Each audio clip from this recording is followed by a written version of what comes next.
آپ سن رہے ہیں وقفہ پریشانی۔ منگتا مانگنے کا دعویٰ ہر کوئی کرتا ہے۔ مانگنے کی رسم ہم روز نماز کے بعد نبھاتے ہیں۔ مانگنے کی تعلیم سب دیتے ہیں۔ مانگتا ہر کوئی ہے مگر منگتا کوئی کوئی ہوتا ہے، شاید لاکھوں میں ایک۔ منگتا وہ ہوتا ہے جسے مانگنا آ جائے، اور اب ایسے لوگ نایاب ہو گئے۔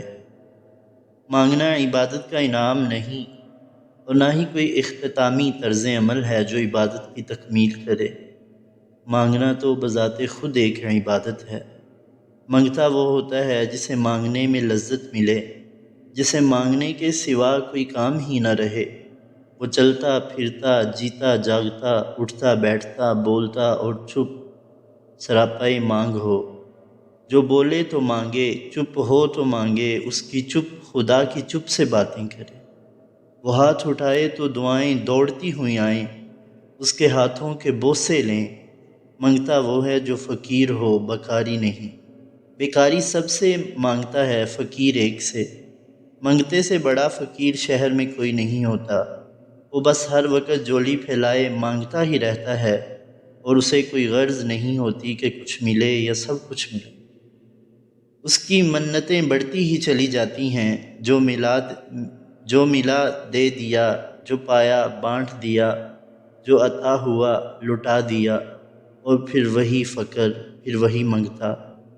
جب مانگنے کی لذت مراد سے بڑھ جائے، عرضی کا حسن عطا سے سوا ہو، سوال کی چاشنی جواب سے آگے نکل جائے، جب فرشتے دلوں میں مانگ پھونکیں اور اٹھتے ہوئے ہاتھوں پہ آمین کہیں، جب اللہ بندے کی طرف یوں آئے جیسے ماں اپنے بچے کی طرف، جب وہ پہلی بار ماں پکارتا ہے،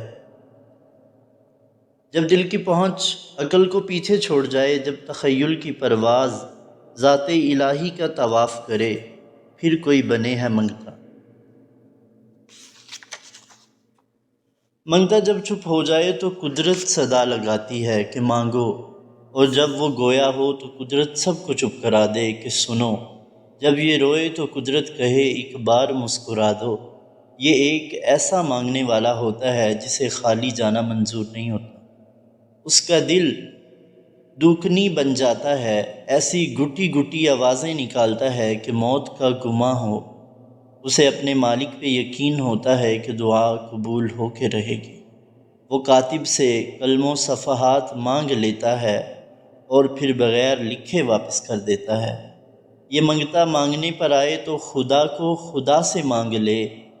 یہ اسے مانگتا ہے جو سب کو دیتا ہے۔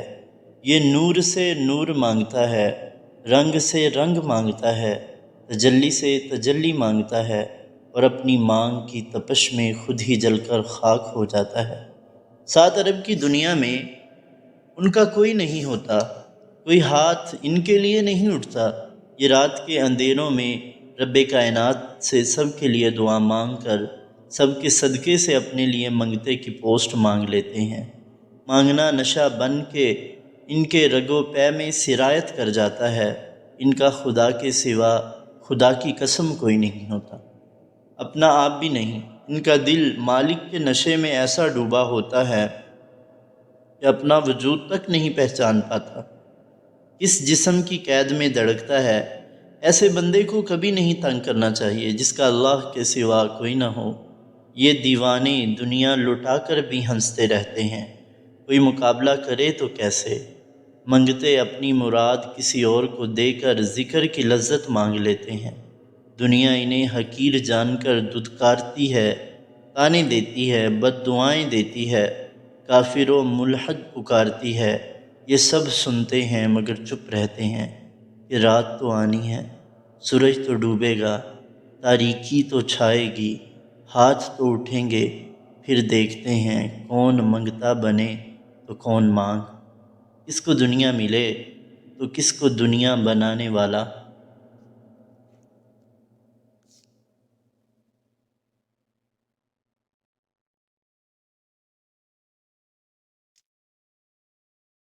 کامیابی اور اس کی مانگ ہمیشہ ایک جیسی ہوتی ہے۔ دنیا کا ہر شخص بڑا آدمی بننا چاہتا ہے، کم و پیش ہر ایک کی بڑے آدمی کی تشریح پیسوں سے شروع ہو کر شہرت پہ ختم ہو جاتی ہے۔ کچھ علم، ہنر، آنا اور حسن کو بھی شمار کرتے ہیں، تو کچھ تہذیب و تمدن کا تڑکا لگانے کے لیے فنون لطیفہ اور ماحول سے محبت کو بھی شامل کر دیتے ہیں۔ مگر کامیابی کی تقسیم برابر نہیں ہوتی۔ ایک عجیب نہ سمجھ میں آنے والا سسٹم ہے، عجیب بانٹ ہے، کوئی الگ ہی حساب ہے، کون امیر کون غریب۔ اللہ والے کبھی محتاج رہ جائیں تو مشرک و کافر ارب پتی ٹھہرے، عاجز و مجبور دنیا میں مشہور ہو جائیں تو سرمایہ دار حکمران ذلیل ٹھہرے، بھوکھوں کے دسترخوانوں سے زمانہ کھائے تو متمول ساہوکار ایسی بیماریوں میں گر جائیں کہ زندگی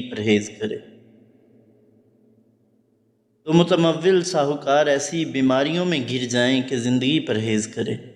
کبھی کبھی سوچتا ہوں کہ کوئی نیا راستہ یا انوکھا طریقہ تو ایسا ہوگا کہ انسان کامیابی سے اس سراب سے بچ کر اصل زندگی کی طرف گامزن ہو سکے۔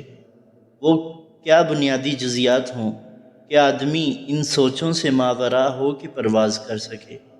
کون سے ایسے اخلاق ہوں جو اس کی ایسی وادی خاردار میں رہنمائی کریں؟ وہ کون سے اصول ہوں جو نفس کی اندھیری رات میں امید کی شمع جلائیں؟ اور وہ کون سا ایسا تعلق ہے جو مایوسی کی دلدل سے باہر نکالے؟ شاید آدمی کو کبھی جھوٹ نہیں بولنا چاہیے اور کتابوں سے محبت کرے اور حرام نہ کھائے، جھوٹ سے اتنی ہی نفرت کرے جتنی ہم سور سے کرتے ہیں۔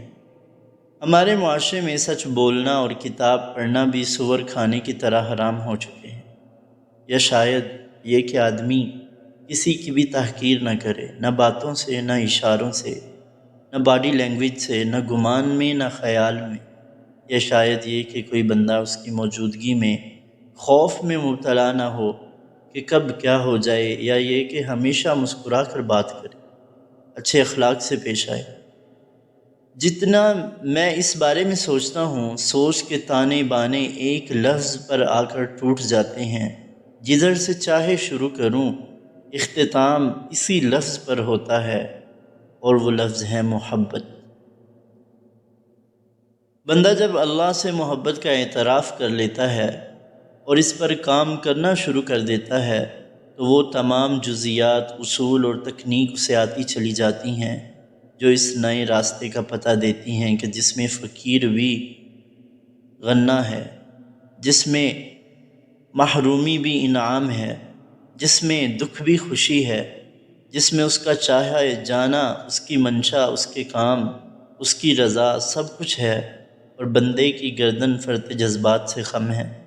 ایسا بندہ اللہ سائیں کو کاپی کرنا شروع کر دیتا ہے۔ اللہ کی شان نہیں کہ وہ مخلوق کو رسوا کرے، یہ بندہ بھی کبھی کسی کو شرمندہ نہیں کرتا۔ اللہ سائیں کی شان نہیں کہ دروازہ بند کرے، اللہ کی شان نہیں کہ مانگنے والے کو خالی ہاتھ واپس کر دے۔ بندے اور اللہ کا موازنہ ہی کیا، بس یہ اپنی تئیں جو بن پڑے وہ کرتا جاتا ہے۔ محبت ہی وہ راستہ ہے جو دنیا کے سراب سے پردہ اٹھاتا ہے، اور یہ ایک ایسی محبت ہے جس کی ہر صبح نئی ہوتی ہے، نئے رنگ، نئی خوشبو، نئی راہیں، نئی منزل۔ یہ وہ راستہ ہے جس کے قدم خود منزل چومتی ہے۔ اعتماد۔ تمثیل چودھری کا نام پورے ملک میں پروفیشنل ٹرینرز میں سر فہرست تھا۔ کوئی یونیورسٹی یا کالج شاید ہی بچا ہو ملک بھر میں جہاں اس کے سیمینار اور ورکشاپ منعقد نہ ہوئے ہیں۔ خود اعتمادی اور پرسنل کانفیڈنس پر جو منکے انہیں حاصل تھا، باقی ٹرینرز اس کی گرد کو بھی نہ پہنچتے تھے۔ ایسا لگتا تھا کہ وہ پڑھاتے وقت ورکشاپ کے طالب علم کی زندگیوں سے، ان کے دلوں میں چھپے جذبات سے اور ذہنوں میں گردش کرتے سوالات و شبہات سے بخوبی واقف ہیں۔ عبداللہ نے آج ان کا انٹرویو کرنے کا فیصلہ کیا، جو سب کو انٹرویو دینے کے گر بتاتی ہیں۔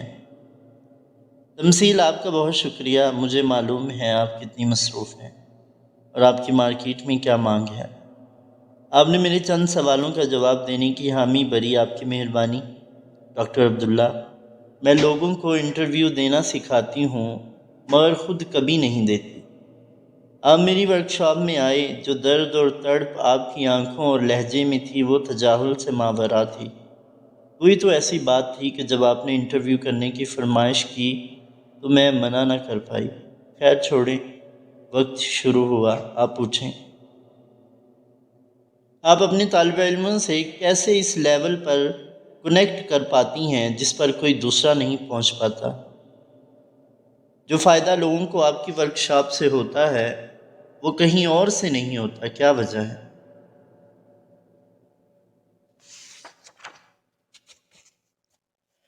عبداللہ: بہت سادی سی وجہ ہے اور وہ ہے حقیقت۔ باقی ٹرینرز چند یوٹیوب ویڈیوز دیکھ کر، چند مشہور موٹیویشنل اسپیکرز کی ماورائی کتابیں پڑھ کر،